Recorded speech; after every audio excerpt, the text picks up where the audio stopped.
Ang parabola ng dalawang sulat. Ang grace na kaloob ng Diyos ay halintulad sa dalawang sulat ng magandang balita. Ang una ay para sa panahong nakarating sa kanila ang mga ginanap na ng Panginoong Hesus.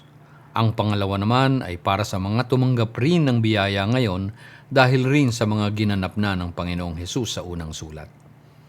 Kung ang kahit mga nabiyayaan na ngayon ay hindi pa rin kumikilala sa mga dapat na natanggap na nila, maghihintay pa nga sila, ngunit hindi na makatatanggap pa ng tulad ng natanggap ng una.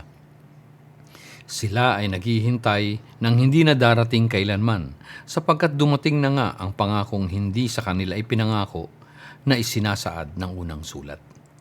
Hindi nila tunay na natanggap ang mga patotoo ng mga apostol na nakapiling ng Panginoong Hesus, sapagkat mas minabuti nilang paniwalaan ang mga patotoo ng mga taong ni hindi man lang nasulyapan ng Kristo. Dahil nga naghihintay sila at nakatingin sa kalayuan, hindi nila namalayan na nasa kanila na palang harapan ang kabuuan ng lahat ng biyaya at pagtatagumpay na inilalahad sa katotohanan ng dalawang sulat.